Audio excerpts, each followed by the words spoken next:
Hello everyone. Kenny, am I audible?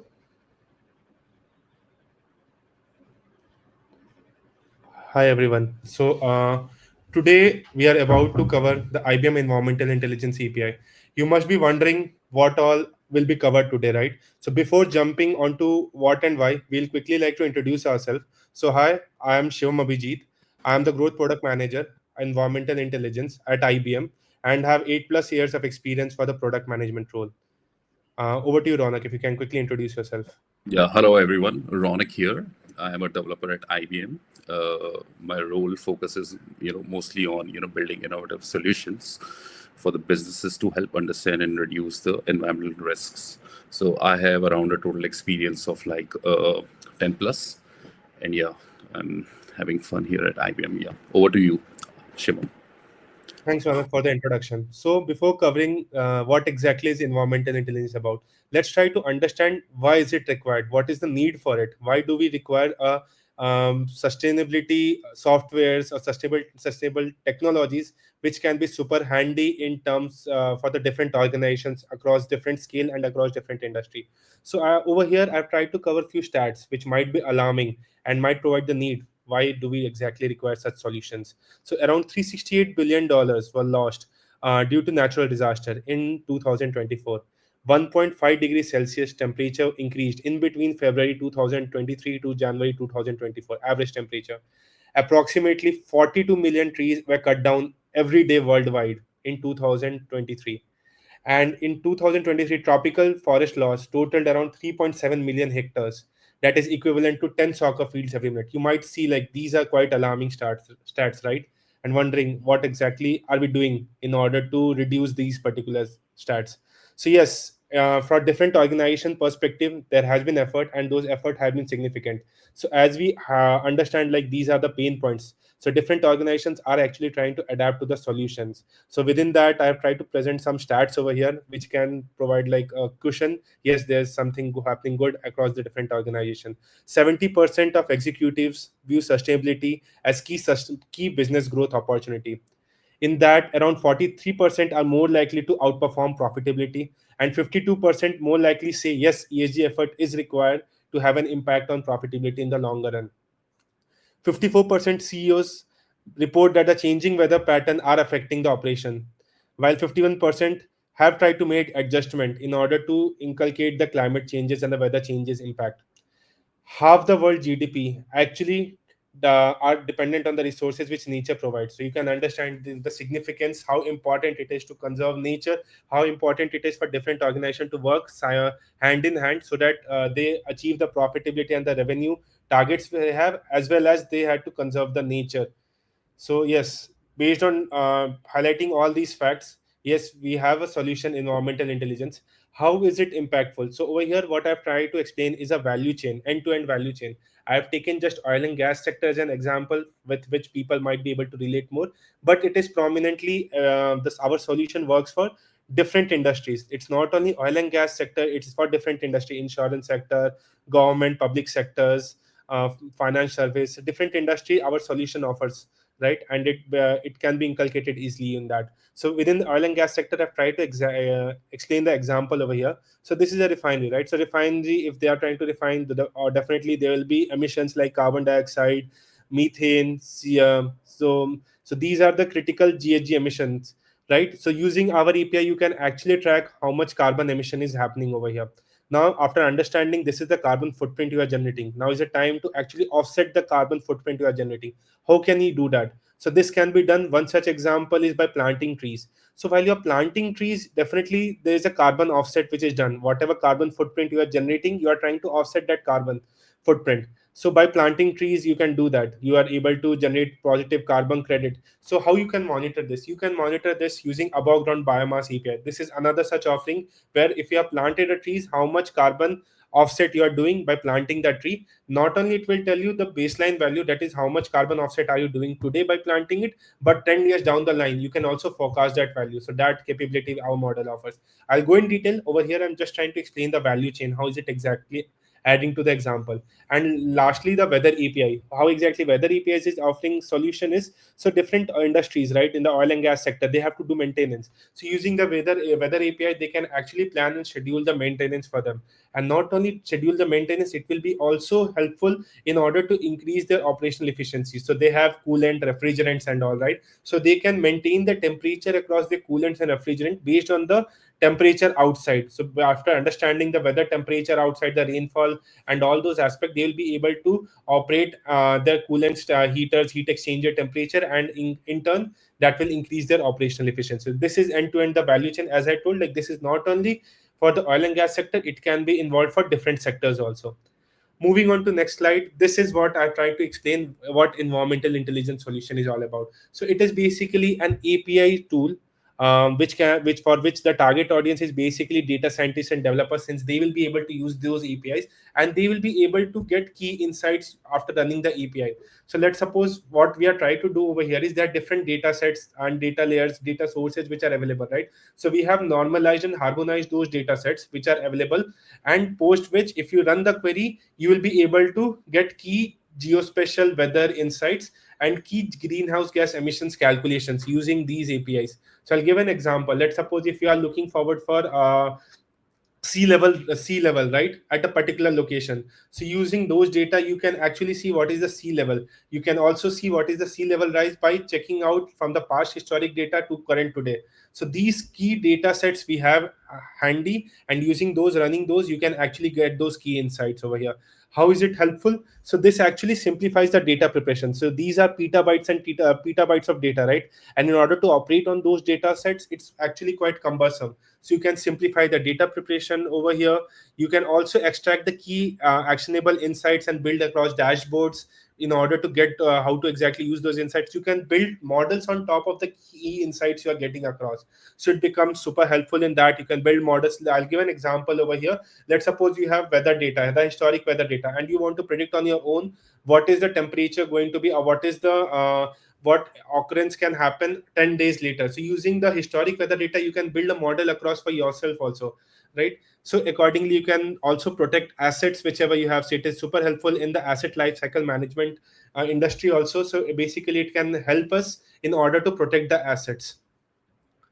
So moving on, what I will try to do over here, I'll try to explain the three offerings. We have three offerings, as I explained in the value chain: the GHG emissions API, the above ground biomass API, and the weather API. So first, I will start off with greenhouse gas emissions API, right? So what exactly is greenhouse gas emission API? So this API basically calculates the amount of emissions you have generated. So here you have to request it, and then accordingly you'll get what is the GHG emissions you have generated by using your activity data. So we have tried to cover over here all the scopes, the scope 1, scope 2, and scope 3 of the emissions using the GHG emissions API, both the direct and the indirect emissions basically. And you can calculate it based on the data which you have requested under your API body. So covering under it, so we have the, as I covered, like scope 1, scope 2, scope 3. And within scope 1, we have stationary emissions, mobile emissions, and the fugitive emissions, all the three. So stationary emissions, let's suppose like if there's a power plant, so what is the emission generated from the power plant? So this you can calculate using it. You can also include it or integrate it within your power plant operating system basically, and it will generate in within your dashboard what is the emission that power plant is emitting. Mobile emissions, it's basically if suppose a vehicle is traveling from place A to place B. So what is the carbon footprint it is generating?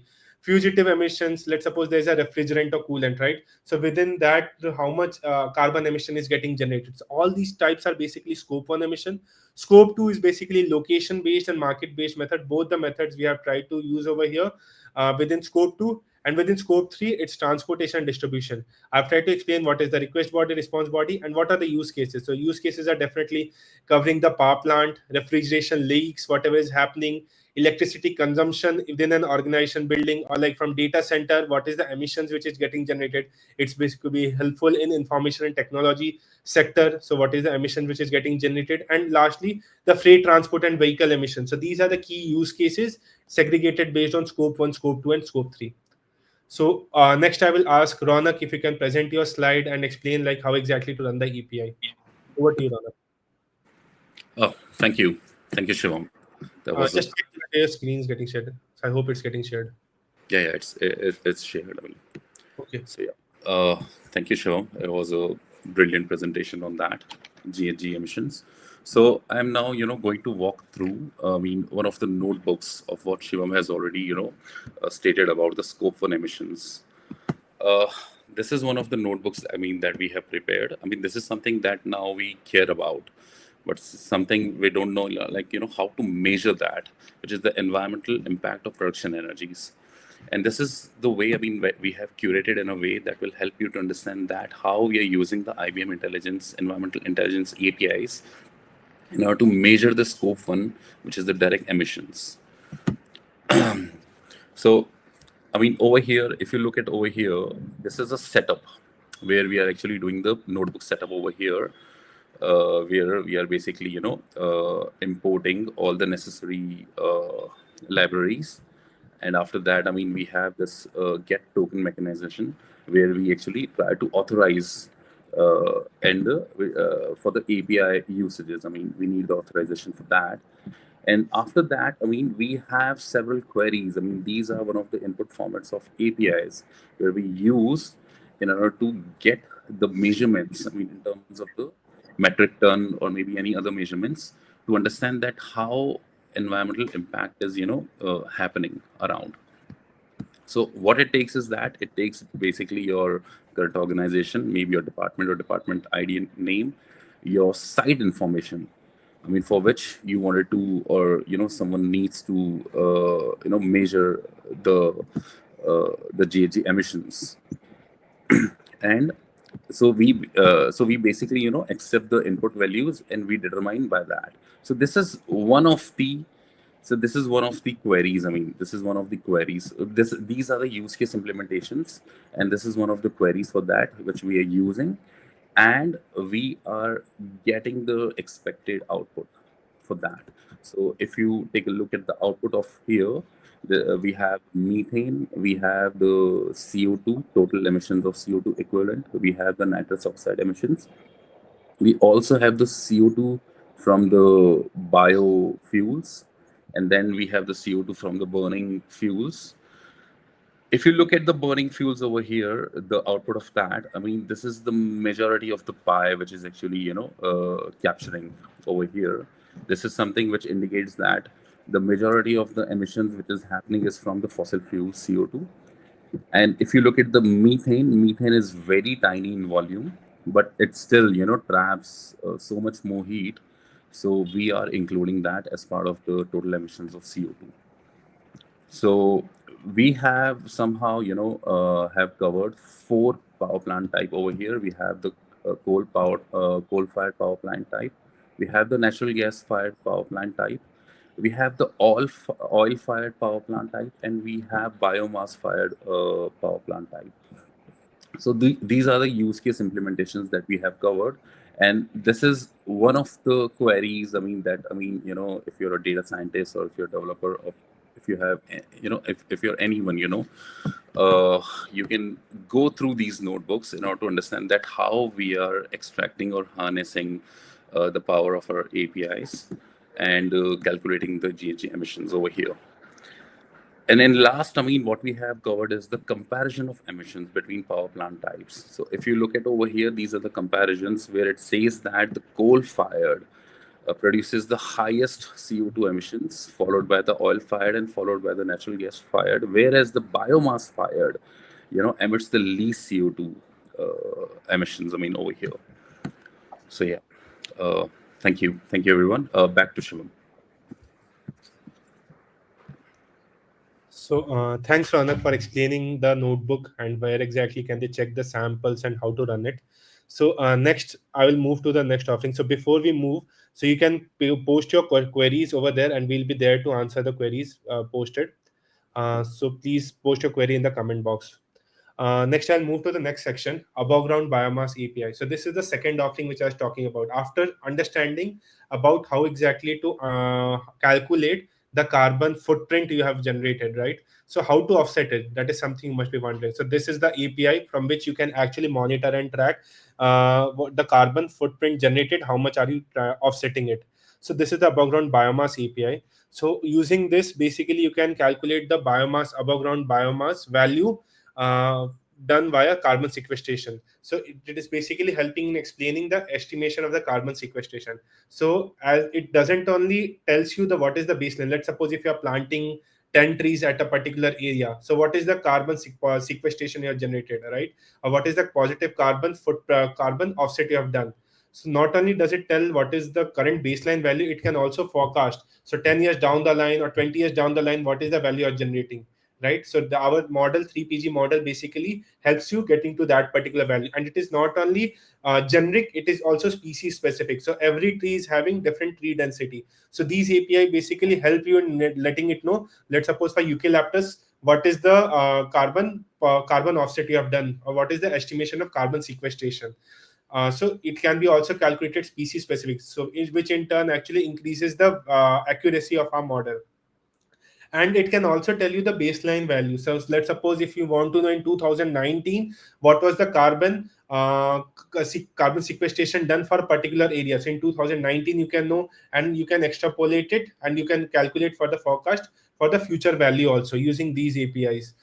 How it was traditionally done, that is something which is very interesting, right? So traditionally what was being done was the individuals used to check the tree density, and based on that they used to extrapolate it based on the land area. It has definitely the scalability as an issue. When you are trying to scale it for the larger area, the accuracy will certainly be disturbed since you are extrapolating it, right? So that was one of the biggest issue. These forests are basically very difficult to track in, right? So it's very difficult to access those forest areas. So definitely there was difficulty over there. So later on, individuals came up with lidar solution. So they used to run drones and accordingly try to calculate the carbon sequestration. But obviously, it is very difficult to scale it for a larger area. Running those drones or lidar images are very expensive in turn. So it actually increases the cost for them, and individuals or the organization, not only they want to check it for one single time, they want to monitor it time and time again. So doing it again and again becomes super expensive for them. Using these remote sensing technologies which we have, which actually generates the carbon sequestration estimate, you can calculate time and time again at a much cheaper rate, and definitely a good accuracy is there based on industry standards.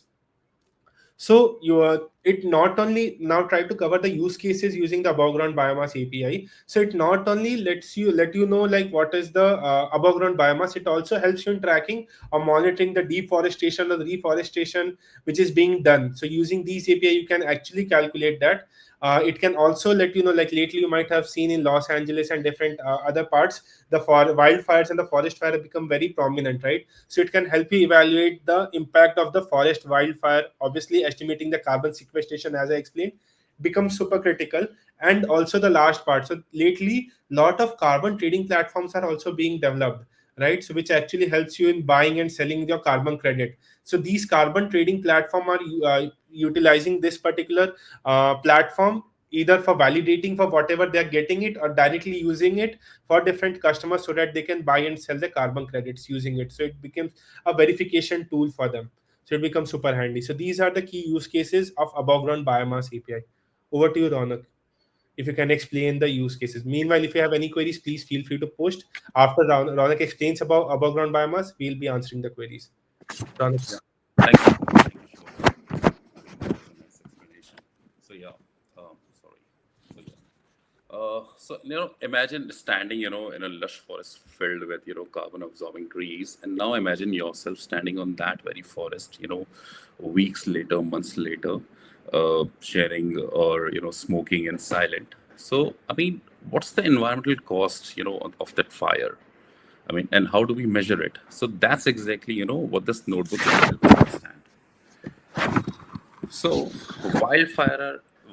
I mean, if you look at the wildfires, they are increasingly, they're increasing in intensity and frequency due to the climate change, and They just not destroy trees. I mean, but they also, destroys the entire ecosystem. And the way, I mean, we are tracking is by looking at the above ground biomass, and that's how so if you look at over here, you can calculate the impact of wildfires on the biomass. This time we're going over the river scene over Ronak, here. I'm sorry, there are some disturbances. I'm sorry to. Yeah, Can I continue? you're not audible.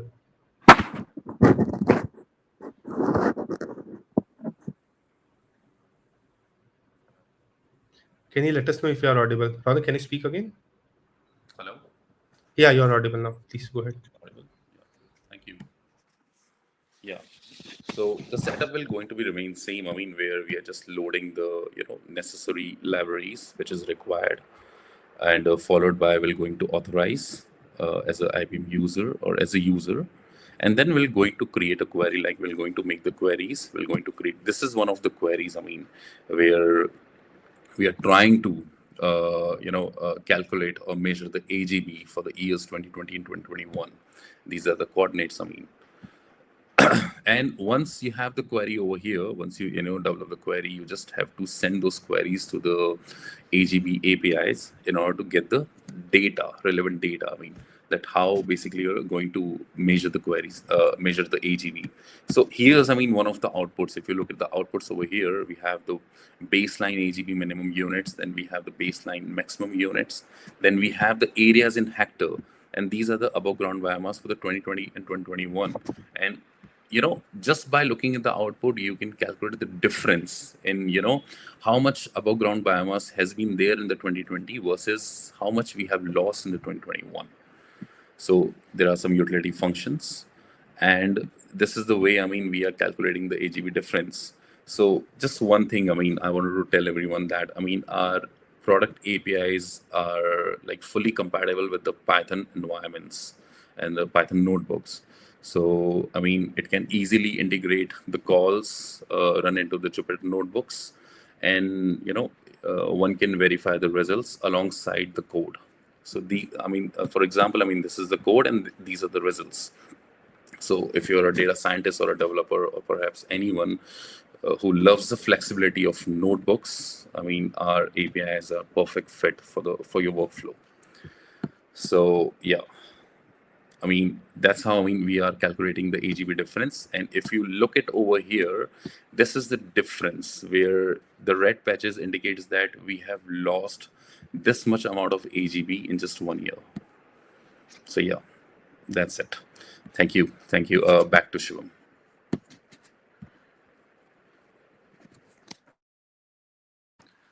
Shivam, you're mute.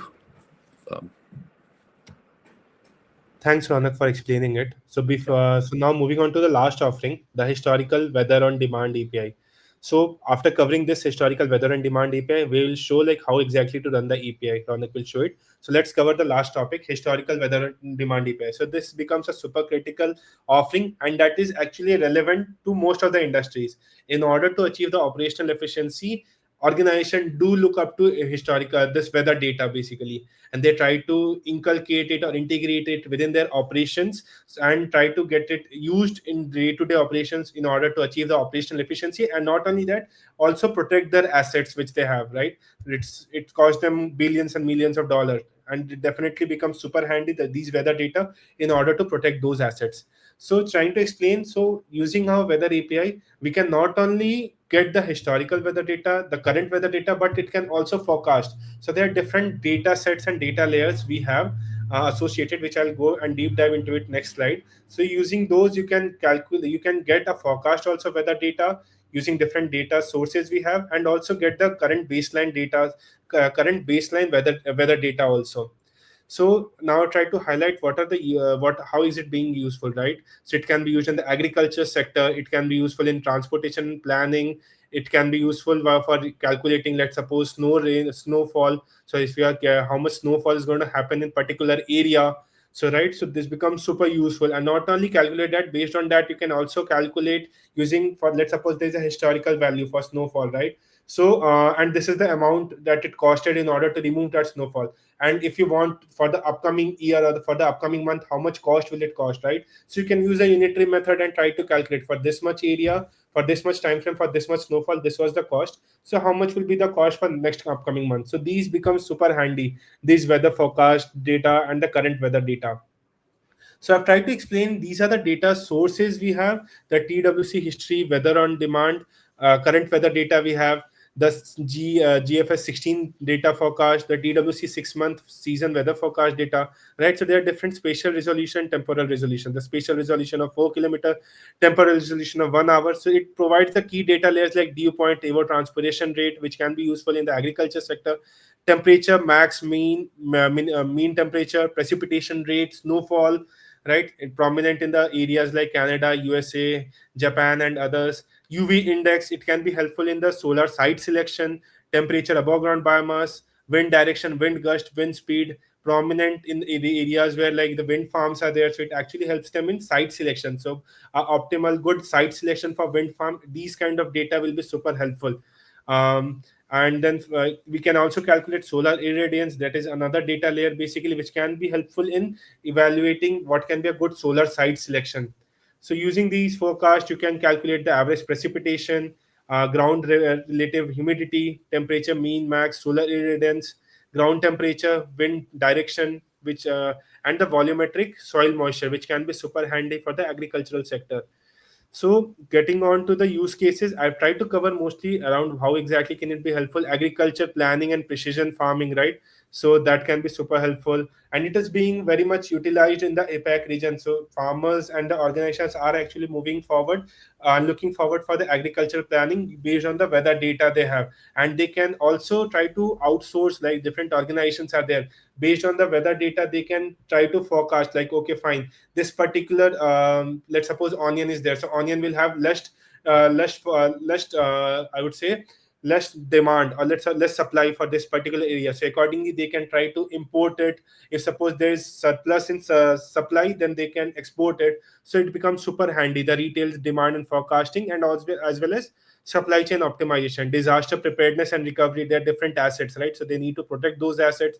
Urban planning infrastructure, if suppose there's a low lying area where actually water gets accumulated a lot, and in that is there's a heavy rainfall, so organizations can actually look up to it and not plan those urban planning around those area. And definitely helpful in the water resource management also, which can be used by governments and the public sector. So over to you, Ronak, if you can explain the weather APIs usage. Thank you. Thank you, Shivam.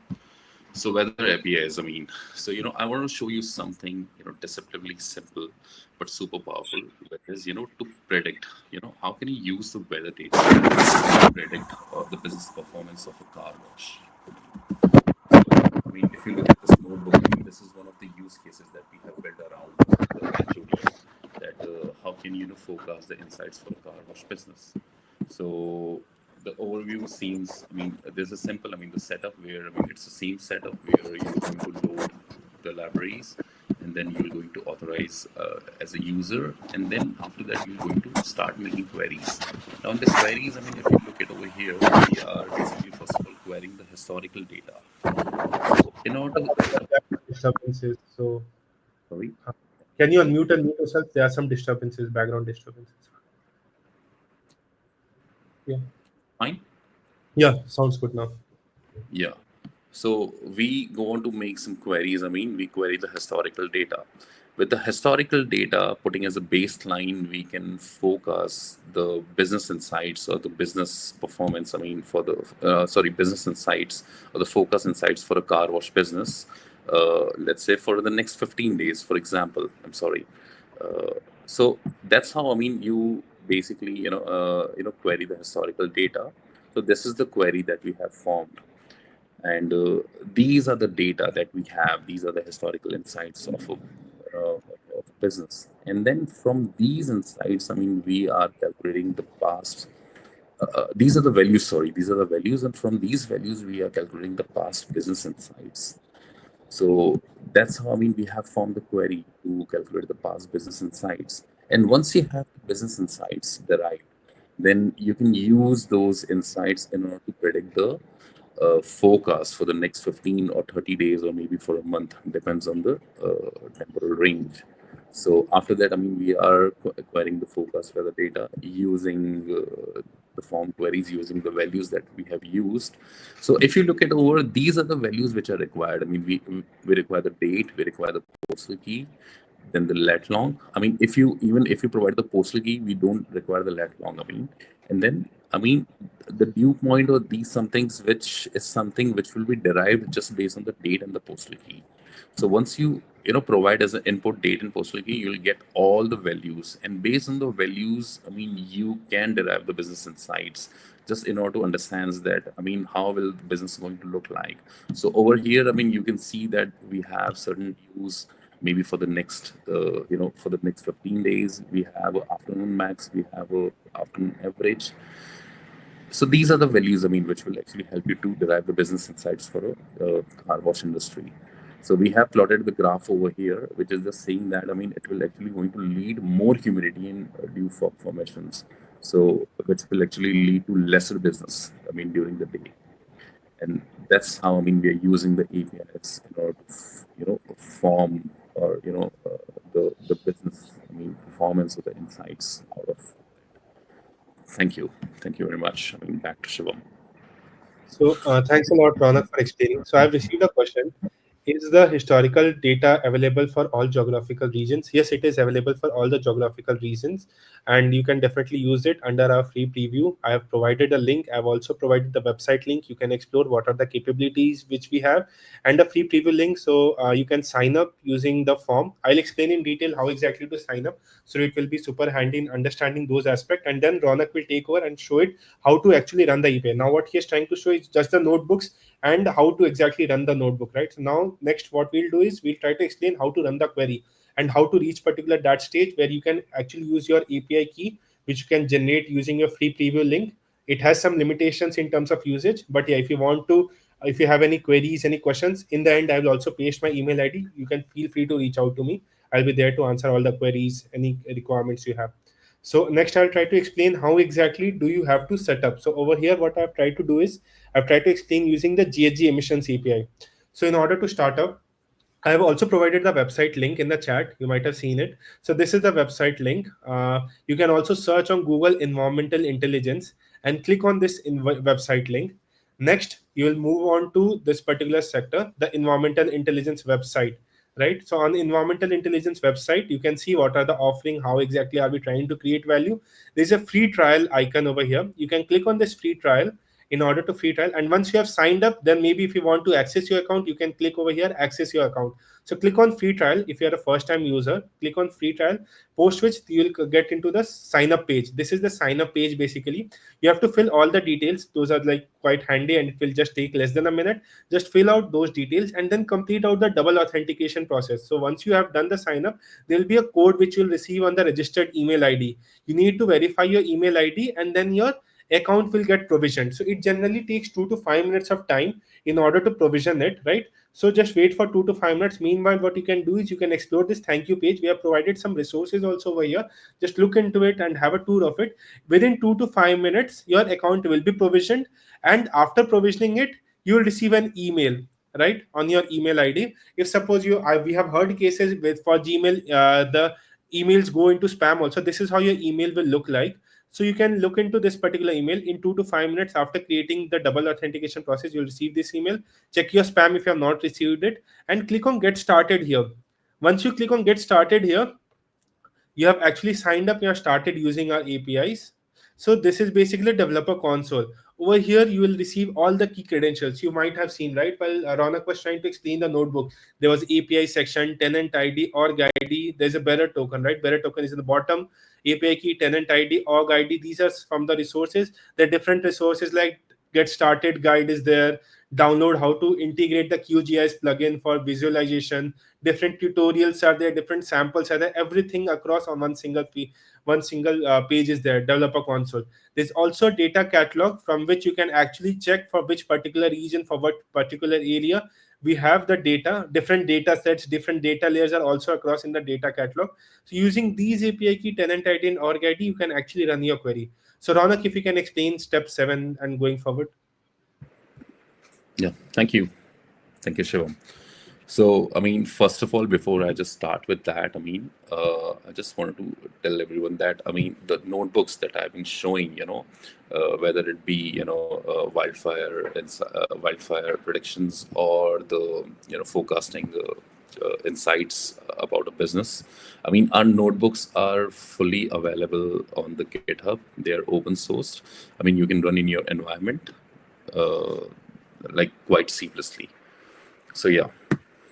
I'll start with that. So, I mean, as Shivam has already pointed that, I mean, we have this page. So once you land onto this page, you'll see that we have an API key, tenant ID, and organization ID.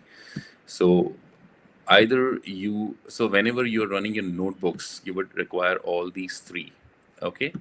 And where do we require the bearer token? When you're running those APIs right onto a platform. This is our IBM Environmental Intelligence platform. This is a cloud-based climate and sustainability platform that combines the third-party data.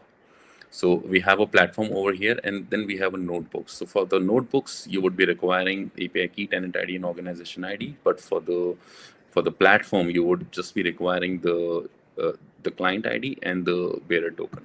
So I'll just quickly show you first. I mean that how can you set up the notebook? So I'm just taking one of the examples. For example, the GHG emissions. I've already said that. I mean the setup is almost same actually for all the notebooks. I mean you just have to do one time setup and you're ready with your notebooks.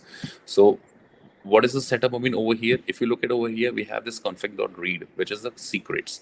So every folder, I mean we have this GHG, geospatial, and history on demand. Let's say for example, if I go to the GHG emissions, we have this auth over here, and in that we have secrets.ini. So in the secrets.ini, you just require your API key and client ID, which you can actually borrow from here. The API key and the client ID is over here. This one, this is the client ID. For example, let's say if you try to access some geospatial notebooks. So for that, I mean, you just go to the geospatial folder followed by the auth, and in the secrets INI key, you will require all three: the API key, tenant ID, and org ID. So here we have the API key, tenant ID, and org ID. Now, just one thing, I mean, the client ID and the geospatial bearer token may differ for geospatial, greenhouse gas emissions, and history on demand. So if I click for the geospatial, I mean it will actually going to generate the bearer token for the geospatial. But for the greenhouse emissions, I mean we have a different GNG bearer token. So you have to act, or you have to produce those tokens accordingly. Okay, so now before that, I mean, once you set this, I mean, the API key, tenant ID, and org ID, you're ready with your notebooks. You can just go to your notebook anywhere. Let's say, for example, I just go to this one, the wildfire one. Once my API key, tenant ID, and org ID is ready, I can just simply execute this notebook, and it will actually gonna work. Okay. Now coming to the platform, I'll just quickly demonstrate that how can you run those APIs on the platform. So if you look at over here, let's say for example, I go to Geospatial API, AGB. This is one of the queries. Now this is submit query for execution. I'm going to the Python one. I mean, you can select the languages accordingly. I'm trying this over here. Now it says that we have a client ID over here. So client ID for the geospatial. So this is the geospatial. We have the client ID over here, right in the bottom. We're just going here. We're just putting it over here. Now we need the bearer token. I mean, this is the geospatial bearer token. I mean, I'm just creating that bearer token. I'm just copying it and putting it over here. And now we have this geo. I mean, the default is NA over here. You can put NA over here, and in the body, either you can generate the samples and you can run the request. I have already created sample. I mean, this sample is something which I have borrowed from the notebook itself. I mean, the notebook that I was demonstrating. So I'll just put it over here. And when I run the request, you see, I get the 200 as okay. It will actually going to generate the ID. Now, what this ID means is that once, I mean, you can get the job status from here, you can put the ID over here. The IDs will basically going to query in our, storage classes, where it will actually look for the COG, I mean, the COG files, and under which it will try to, find the TIFF files. So once it finds the TIFF files, I mean, it will actually going to give you the status as succeeded over here. So if you look at over here, this is still running. This is still running. It means that the querying is still taking place. I mean, what you can do is that you can run the request multiple times just to just to understand that whether the status has come to the succeeded or not. Since it is still running, I mean, I'll keep on, try to see now over here, the status actually has, changed to succeeded. So it means that once the status is changed to succeeded, I can take this key, for example, and I can download this query results. Now the problem is here, the problem is that, I mean, you cannot download, I mean, via the platform. It's but you can directly download those files when run those APIs right in the notebook. So, for example, if you look at over here, this is the ID, this is the one. I'm not providing any output type. I'm just running the request, and once I run the request, I mean, you see, the request is coming. You see this one, the request. I mean, the response. Sorry, the response is coming in the form of reset. So when you try to hit this API on your notebooks, I mean, you can able to download those files in the form of zip. And that's how, I mean, you run the geospatial APIs on the platform.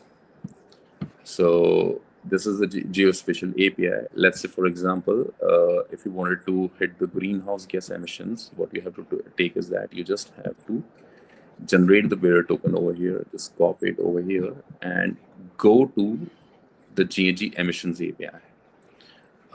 We have the GAG emissions API. I mean, this is one of the scope and direct emissions API that I'm using. I'm just, selecting the Python as the language, and then I'm just putting the bearer token over here. And then the body, I already have a different body for now as a sample. So once I put this body, you can also generate the sample through here. Or if you have a specific value or something like that, you can actually define the body in that body, your request. And once I run the request, see, it actually generates. So it is basically giving you all the details over here. Like we have a tiny volume of methane, but we have a huge volume of fossil fuel CO2, and that's how you're going to get the response in the form of JSON. Coming to the last, I mean, the HOD ones. I mean, if I just click on the history on demand direct API, this is the history on demand. I'm just selecting the Python and try this notebook. Now it requires its own client ID. So what I can do is that, I mean, I can go to the history on demand. I can copy this one. I can put it over here. This is the client ID. Ensure that whatever client ID you're copying has to go under the respective tab.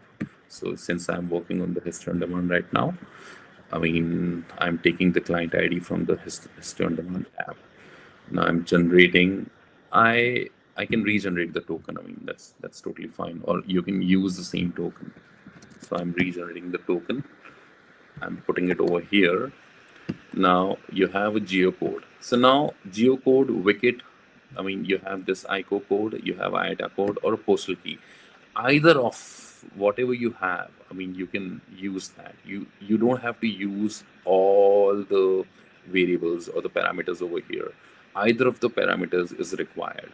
So since I have the postal key for now, I can use this postal key over here. And then, I mean, I can use, these are the necessary fields, I mean, that I'm using, the minute ones. I'm just skipping the ones which I don't require for now. This is the end. And you have this units as S and format as JSON. And then I'm just putting the zero, page number zero. You can put it accordingly, whatever you feel. And then when I'm running the request, you see, I'm getting for that postal key, I'm deriving the latitude and longitude, and for that latitude and longitude, I'm also deriving the variables which are required to derive or to drive the or sorry to derive the business insights. So that's how, I mean, you can work with the HOD APIs. Thank you. Back to Shivam. Thanks, Ronak, for explaining in detail like how exactly to run the API now. So now I'll quickly take up the question. So the first question is environmental intelligence using geospatial models IBM has developed along with NASA?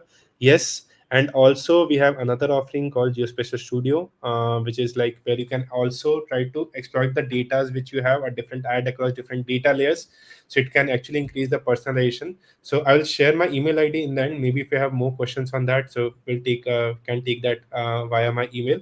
So yes, we are utilizing those also. IBM has developed along with NASA. And also there's another question: how this historical data was collected? Is it procured from government officials? What is the credibility of the historical data that we are using to forecast? As every forecasting depends heavily on the data we are looking at, I'm curious to understand how the historical data has been collected and how reliable it is. By the way, thanks for all the explanation. This session is really inspired. It's okay, so there's a feedback. So these were the questions, right? So I'll quickly explain the base of the data, right? So after you have done the sign up, right? So after you have done the sign up, as you can see on the developer console, I've done my sign up before only. So this is what the developer console is. On the left hand side, I hope my screen is getting shared. So on the left hand side, you can see the data catalog. So if you click on the data catalog, right? So over here, different data sets are basically here. These all, everything will be able to access after you have done your sign up. So different data sets, data sources we have are available. Now you are looking out for weather data. So I'm clicked on weather data. So this provides a current and historical weather, right?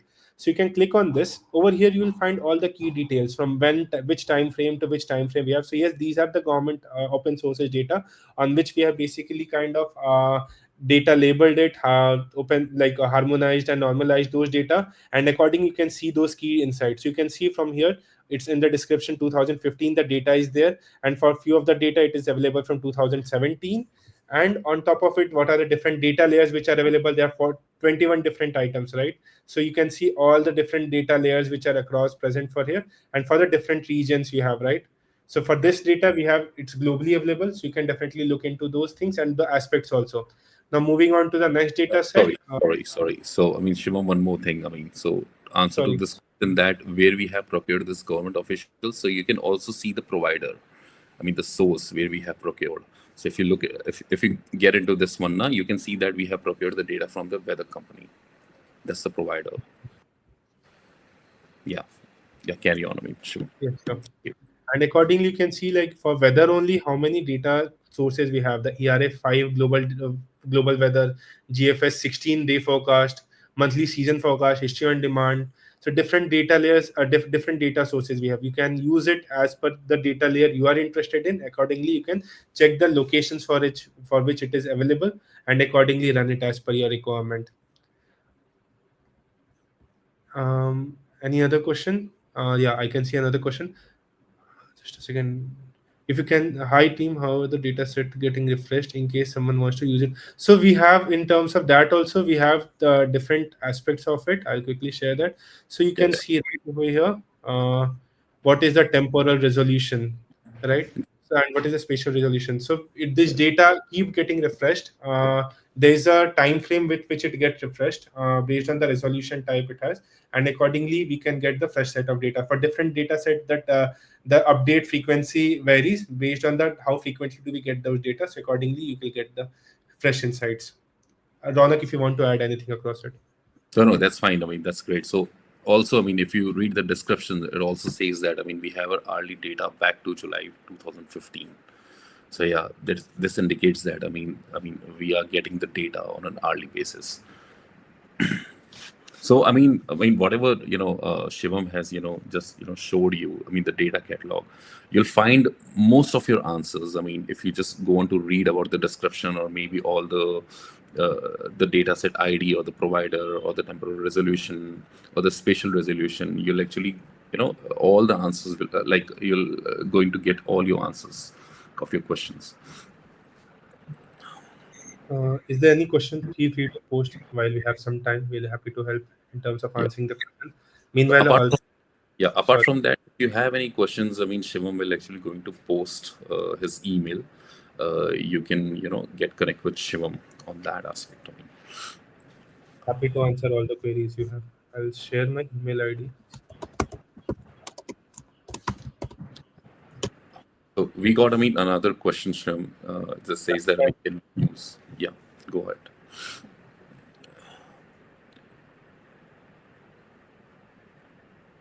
Can we use any open source IBM Granite models instead of using API if we have competition available? Ronak, if you can answer this. I'm not sure So about this. no. So right now, I mean, the thing is that the work is in progress. We have not integrated the Granite models with our APIs. The work is in process. So at this point of time, you may not able to use those open source IBM Granite models. But once we have an update on that, I mean, we'll surely going to let it out. Yeah, that's it. Any other questions while we have few minutes? Happy to answer all the questions you have. Yeah. So I mean, so far, I mean, one has to rely on the APIs for now. I guess there are no more questions. Feel free to reach out to me. I provided my email ID, and I've tried to provide all the resources which were presented across in terms of the links which were presented, which are open source links which were there, and the website link, the sign up link. The sign up, as I told, there has certain limitation in terms of usage. So, and if you are interested in using it more, you can reach out to me. If you have any questions, you can reach out to me. Happy to answer all those queries.